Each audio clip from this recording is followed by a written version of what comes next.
Hola, bon dia, nens i nenes. Com esteu? Per casa, suposo, no? Com tothom.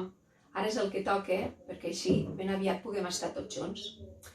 Mireu, avui estava pensant, els hi podria explicar un conte o una història, però encara no tinc molt clar quina pot ser. Si em doneu uns minutets, vaig a veure què trobo per la meva biblioteca. D'acord? Vinga, fins ara. Ei, mireu què tinc aquí, què he trobat? Ah, la llegenda de Sant Jordi. Molt bé! Segur que us agradarà i és la lectura més adient per aquesta setmana. Abans d'explicar-vos aquesta història, m'agradaria recordar que una llegenda és un conte on el que s'explica té elements històrics, però també imaginaris. És a dir, ni tot és veritat, ni tot és fantasia. Vinga, som-hi! Fa molts i molts anys, el rei visitava la vila de Montblanc. Havia arribat un monstre horrible. Es tractava d'un drac alat, amb el cos de rèptil, tot cobert d'escates, esmolats ullals, grans banyes i unes llargues urpes. El drac sembrava el terror per allà on passava. Destruïa les masies i les viles, cremava les collites amb el seu alè de foc, devorava el bestiar i, dels habitants del país, molts pocs aconseguien escapar-se'n. El drac es va dedicar a cremar i destruir per tots els voltants de la vila. Ben aviat es van sentir crits avisant que el drac s'apropava. Molta gent es va tancar a casa seva.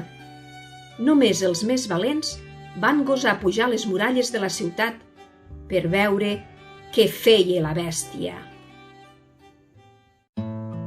El drac va cridar amb veu malèvola. «Gent de Montblanc, si no voleu que cremi la ciutat amb el meu alè de foc, porteu-me una donzella, ben jove i bonica. Me la cruspiré. No en vull pas d'ovelles, ni de vaques, ni de pagesots». Uix! Els nobles i la ciutadania es van horroritzar.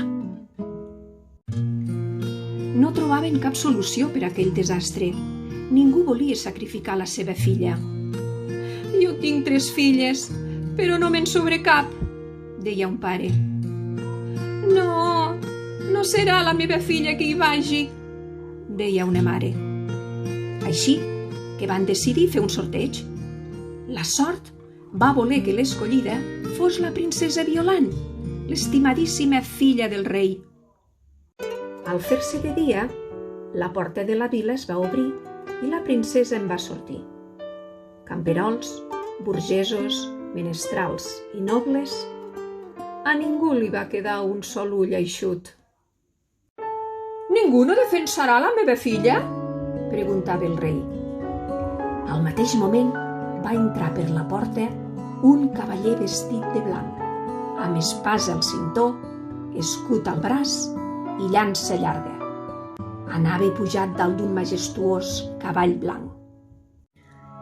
«Em dic Jordi, sóc un cavaller que ronda pel món i s'enfronta al mal. He sentit que un drac assetjava la vostra ciutat i... Ai!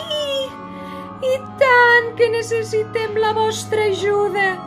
La nostra filla morirà! Rescateu-la abans que sigui massa tard!», li pregà la reina. El drac estava a punt de llençar la seva terrible flamarada contra la princesa quan el cavaller es va interposar entre tots dos. «Esteu bé, princesa?» «Sí, estic bé». «No tingueu por». El cavaller i el drac van lluitar molta estona i, finalment, la sort va voler que l'espasa es clavés entre les esclates de l'animal. Les llàgrimes d'alegria de la princesa van caure sobre la sang del drac i es va transformar en una rosa preciosa. El rei estava tan content que va oferir al cavaller el seu regne i la mà de la Violant. Però el Jordi s'hi va negar. Havia de continuar la lluita per defensar els més desprotegits. Des d'aquell dia, cada 23 d'abril, els enamorats i les enamorades a Catalunya es regalen roses per commemorar la gesta de Sant Jordi. La seva història s'explica tant a Montblanc com a molts indrets del món. Sant Jordi és l'heroi de tots aquells que tenen el cor de cavaller.